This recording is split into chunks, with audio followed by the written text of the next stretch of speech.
今からおよそ100年前、一人の日本の詩人がこの南の町をさまよってました。彼の名は金子光晴。旅の目的もあてもない放浪の果てに、彼はマレー半島南部小さな港町にたどり着きます。バトパハはすでに開け離れようとしていた。バトパハ側のマートに、そう日本人クラブの3階に、私は旅装を解いてすでに2週間近くになる。彼の寄稿はマレーラインスコール冒頭にあるこの言葉。ここバトパハはかつてゴムと鈴で栄え、多くの日本人が暮らした町でした。なぜ詩人はこの町に魅せられたのか。そしてこの町は彼に何を与えたのか。金子光晴が愛したこの町を彼が詩と文章をたどりながら旅します。バトパハ川がよく見える場所に行ってみました。緩やかな川ですね、こちらの方は。おそらくね、100年前の金子光晴さんがね、こちらのバトパハに進んだ時もこのような流れだったと思います。大きくはね、この景色変わってないと思うんですね。ちょっとね、この橋ができたりと公園ができたりっていう部分は変わってるかと思うんですが、おそらくね、この部分ね、川だけ見ると100年前と同じなんじゃないですかね。この景色を見ながらね、マレーライン機構執筆されたなと思います。いやー、そう思うとね、この景色も全然違いますよね。それではですね、近くに日本人会がありますので、そちらの方に移動していきたいと思います。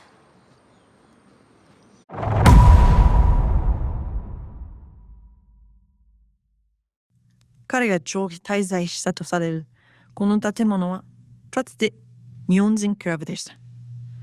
彼は3台の部屋から眺めたであろう景色は今も大きく変わっていないようです。そして対岸にはかつて US ピザ屋という彼のお気に入りの店がありました。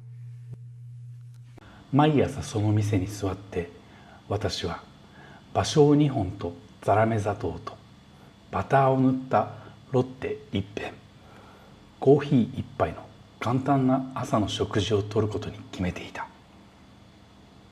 詩人の朝はいつも決まった場所、決まったフルーティーから始まっていたのです。こちらがですね、旧日本人会があった建物になりますね。100年前にあったものがね、まだ残ってるんですよね。こうやってね、日本のものですけども、そしてね、日本のものっていうかね、今はもちろんマレーシアのものですけど、こういった形でね、ちゃんとね残してくれてるんですよ。日本語じゃないけどマレー語でこの建物はっていう形で、ここジェプーンって書いてあるんですよね。日本っていう意味ですね。いやー、ちょっとね、これどんな風に書いてあるかね、後でまたちょっと見てみたいと思いますけども、翻訳したものをね。いいですね。歴史をちゃんとこうやって保存してくれてるのは嬉しいですね。ほら、当時もね、この場所を金子光晴さんも歩いてたんですよ。ちょっともう歩くだけで鳥肌です。私この3階に住まれてたということで、目の前の茶室、カフェですね。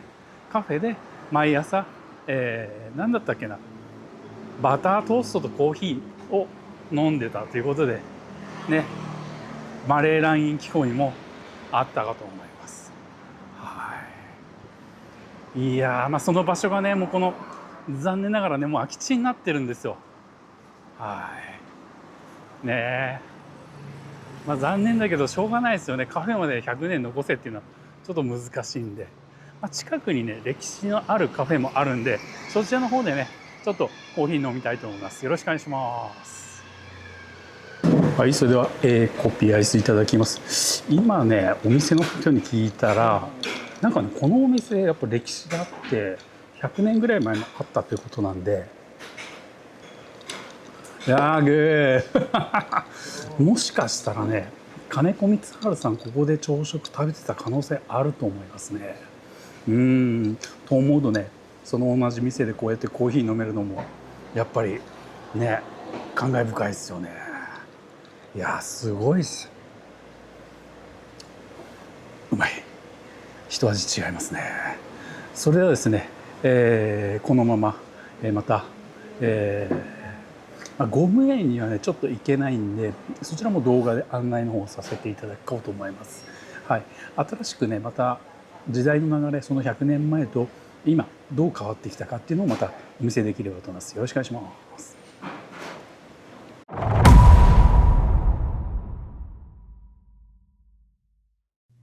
彼はこの町をただ眺めるだけではなく、深く入り込みました。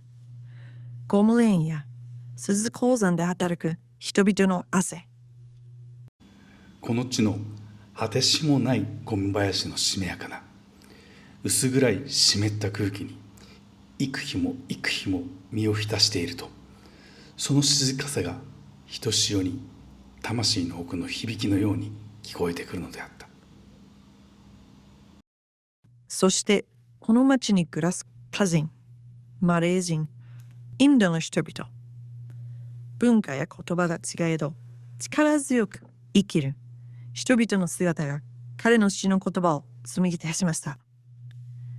彼は植民地という特殊な環境で人間の持つ生の営みを深く見つめていたのです。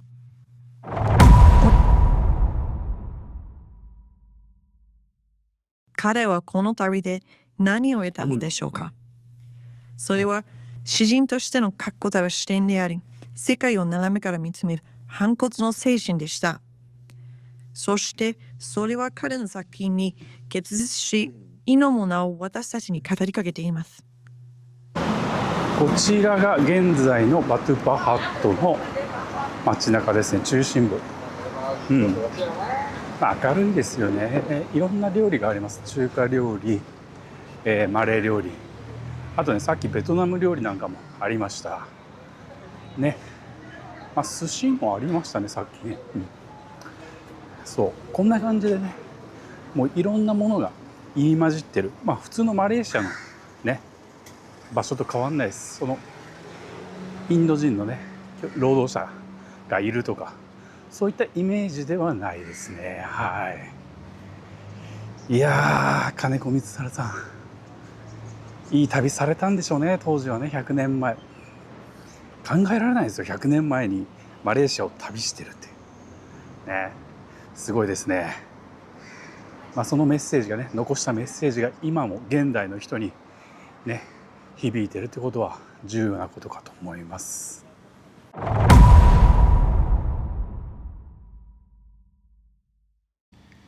詩人金子光晴がバトゥパハを旅してからおよそ100年の歳月が流れました。